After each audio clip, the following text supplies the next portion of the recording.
Hey, it's Peter from Piston Ported Secret Laboratories, and for this next video we are going to take a flyer and see if we can't mount this master cylinder perch here for my VJ Super onto my VJ without having to notch the headset out to accept the brake hose.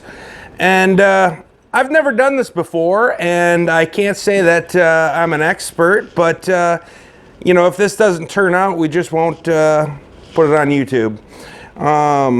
So yeah, bear with me as I give this one a go. And just to give you an idea of what I ordered to do this, is I had to get a special type of braided brake line that I could fit the ends on myself, not the ones that have the threaded ends, but the ones that you actually cut to fit. And in the US here, we have these Magnum build your own. As you can see, they're for choppers of some sort. And the kit that I got came with, I wanted a 90-degree banjo on my master cylinder. And then I wanted a 35 to go on the actual brake caliper. So, and the reason that we want this type is that, you know, I can make a small hole or a smaller hole in my master cylinder perch because I won't have to thread through that giant nut on the ones that you just thread on and assemble yourself. All right, as you can see here, I have already got the perch mounted, and the first thing I needed to do is, you can see that's where the hole's going to be. So what I did here is I just took my dental pick and then I scribed the radius of that hole and just did an outline all along the inside of this perch so that I know exactly where that's going to be. And before we can take the perch off, we also just got to figure out what angle, you know, we're going to be doing. So all I did here is I just put a long rod into the hole and then just took a marker and, you know, just kind of drew a line there just to give me an idea of where the hole's going to end up coming out. It doesn't have to be deadly accurate, as I said, but at least it gives me an idea. And now you can see I got my perch up in the vise now, and for the train spotters out there, I am using aluminum clamps in there as well, along with a towel, so I don't mar the surface here.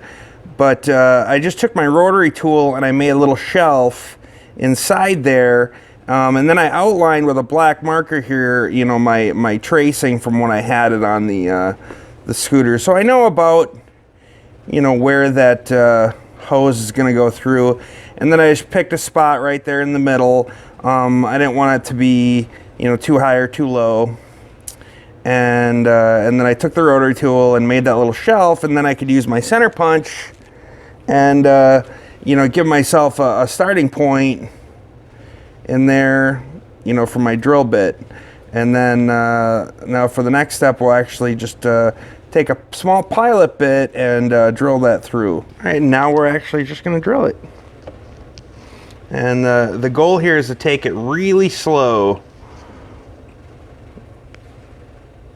Once you have your pilot hole, you can just keep stepping up your drill bit sizes, you know, maybe 1 or 2 bits per step.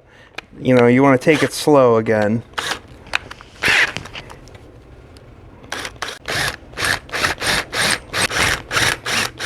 Now eventually you'll get to a point where the hose actually fits, you know, through the hole, which is your goal.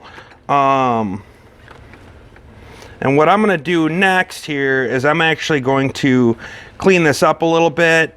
You know, I'll just soften this up, the edges here. And then what I'm actually going to do here, and on both sides here, is I'm going to round this edge out, because this hose is going to have to run a really tight radius, and I don't want that getting hung up or cut anywhere on this aluminum. As you can see now, I have everything test fitted. I have my throttle in place. I have my perch on. I have my perch screws in place. I even have my master up there. And then if you come down here, you can actually see my hose going into the perch right where I said it would, and then connecting right there to my 90-degree banjo bolt. And I haven't finished putting my hose together because I'm just test fitting it for now, but I still have clearance for everything, and it's pretty inconspicuous, especially when you look at it from the front. So it's a nice low profile there. And then if you look here, my hose comes out. It doesn't interfere with the throttle rod, which I was afraid of, and I might actually be able to follow the original front brake cable routing on this, which would be really slick.